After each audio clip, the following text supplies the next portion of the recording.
अगर आग से खेलोगे तो जलना तय है। लेकिन कुछ लोग होते हैं जिन्हें आग की गर्मी का अंदाजा तब तक नहीं होता जब तक उनके हाथ ना झुलस जाएं। और बांग्लादेश के नेताजी यूनुस का हाल इस समय कुछ ऐसा ही हो गया है। ना उगलते बन रहा है ना निगलते, क्योंकि जिस आग से खेलने की उन्होंने कोशिश की वह आग थी भारत की ताकत, भारत की कूटनीति और भारत की बढ़ती हुई दादागिरी। तो आज की इस वीडियो में हम आपको बताएंगे कि कैसे भारत के प्रधानमंत्री नरेंद्र मोदी ने बांग्लादेश के यूनुस को ऐसा सबक सिखाया कि अब ढाका की सड़कों पर सन्नाटा छाया है।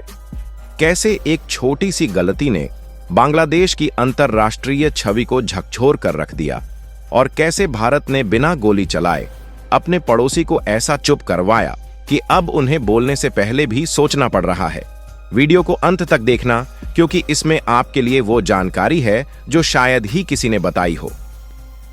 सबसे पहले बात करते हैं बांग्लादेश की उस हरकत की जिसने भारत को आग बबूला कर दिया। दरअसल बांग्लादेश के कुछ राजनीतिक गुट भारत के खिलाफ एक खतरनाक खेल खेलना शुरू कर चुके थे।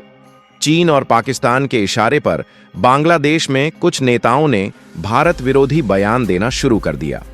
यह सिर्फ बयानबाजी नहीं थी, बल्कि भारत की सुरक्षा और रणनीति के खिलाफ चल रही एक चाल थी।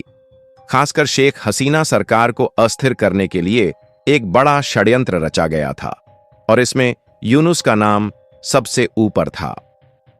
अब सोचिए, जिस भारत ने बांग्लादेश को 1971 में एक स्वतंत्र देश बनाकर उसकी पहचान दी, उसी भारत के खिलाफ साजिश। जिस भारत ने आर्थिक मदद, टीकाकरण, बिजली और टेक्नोलॉजी सपोर्ट से बांग्लादेश की रीढ़ सीधी की, आज वही बांग्लादेश भारत के खिलाफ षड्यंत्र रच रहा था।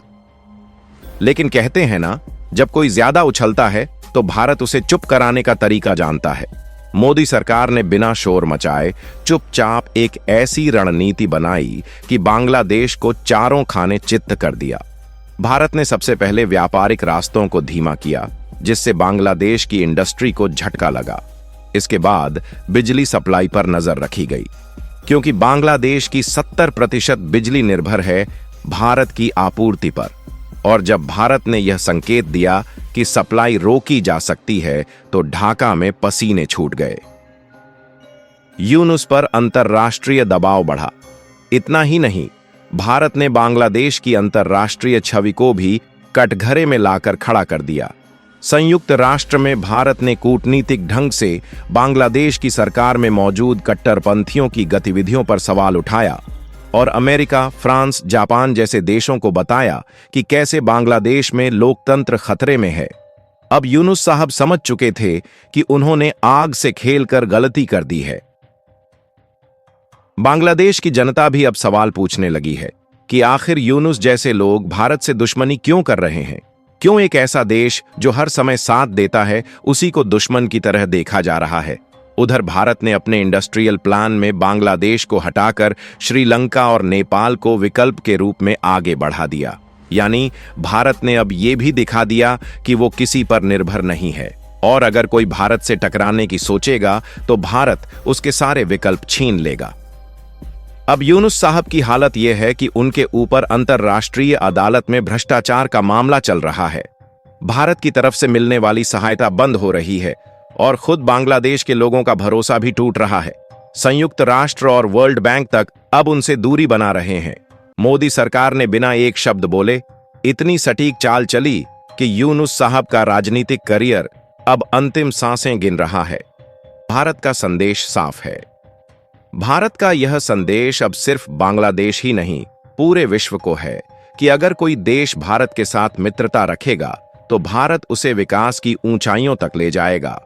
लेकिन अगर कोई भारत से टकराने की कोशिश करेगा तो वह न भारत का कुछ बिगाड़ पाएगा और न खुद को बचा पाएगा। आत्मनिर्भर भारत सिर्फ एक नारा नहीं, बल्कि एक ऐसा विजन है जो अब भारत को दूसरों पर निर्भर नहीं रहने दे रहा।